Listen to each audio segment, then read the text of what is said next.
नमस्कार, मैं श्रेया शुक्ला और आप देख रहे हैं देश का सबसे भरोसेमंद digital news channel VK news. Allahabad high court ने काशी विश्वनाथ मंदिर और ज्ञानवापी विवाद से जुड़े श्रृंगार गौरी की नियमित पूजा के अधिकार मामले में फैसला सुनाते हुए बेहद अहम टिप्पणी की है।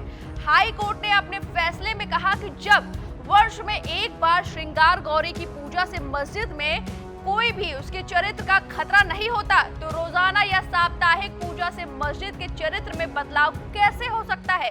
जस्टिस जे मुनीर की सिंगल बेंच ने नियमित पूजा अधिकार के मामले में फैसला सुनाते हुए जिला कोर्ट वाराणसी के आदेश को बरकरार रखा है। हाई कोर्ट ने इस फैसले के बाद मामले की सुनवाई अब वाराणसी जिला कोर्ट में होगी।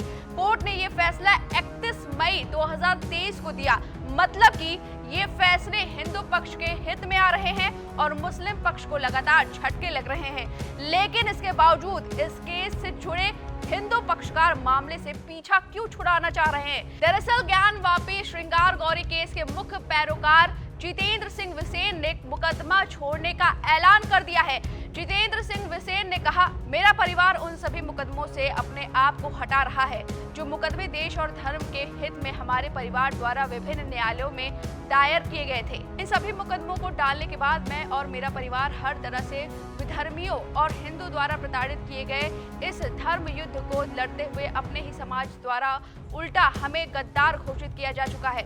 शासन द्वारा भी केवल हमें ही प्रताड़ित करने का काम किया गया है। क्षमा चाहता हूं और अब नहीं सहा जाता। उन्होंने शासन और हिंदूवादी नेताओं पर बड़ा आरोप लगाते हुए आगे कहा कि समाज केवल धर्म के नाम पर नौटंकी करके समाज को भ्रमित करने वालों के साथ है। अपना सर्वस्व न्यौछावर करने देश और समाज की रक्षा का कार्य करने वाले व्यक्ति को अपने ही समाज द्वारा उपेक्षित और अपमानित किया जाता है।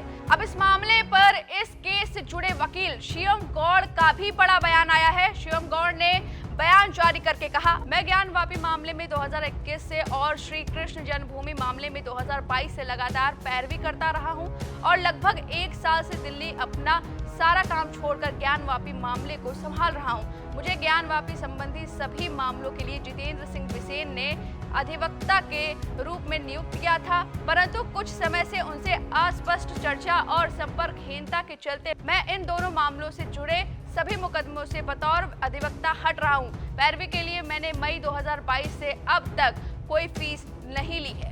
दरअसल इस मामले में वकील और पैरोकारों के बीच भी स्पष्टता दिखाई नहीं दे रही है। दोनों के बयानों के बाद दोनों के बीच किसी तरह की खटपट नजर आ रही है।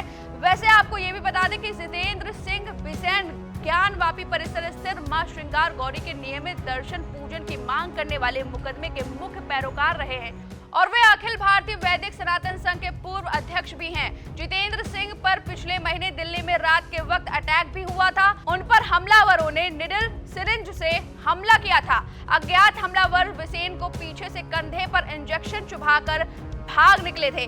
मौके पर चिल्लाते देखकर लोगों ने उन्हें राम मनोहर लोहिया अस्पताल में भर्ती कराया था, जहां डॉक्टरों ने इलाज और पूरी जांच करने के बाद बताया कि उनकी बॉडी में इंजेक्शन से कोई वायरस या दवा डाली गई होगी। उसके बाद से ही जितेंद्र सिंह अस्वस्थ महसूस कर रहे थे। अब सवाल ये है कि जितेंद्र सिंह को कौन प्रताड़ित कर रहा है और कौन उन पर अटैक करवा रहा है और उन्हें सरकार या शासन से कोई मदद क्यों नहीं मिल रही है। क्या इन्हीं सब वजहों के कारण जितेंद्र सिंह ने मुकदमा छोड़ने का बड़ा फैसला ले लिया है? ये बड़ा सवाल है। इस खबर पर आपकी क्या राय है, हमें कमेंट करके जरूर बताएं। वीके न्यूज, राष्ट्र के नाम।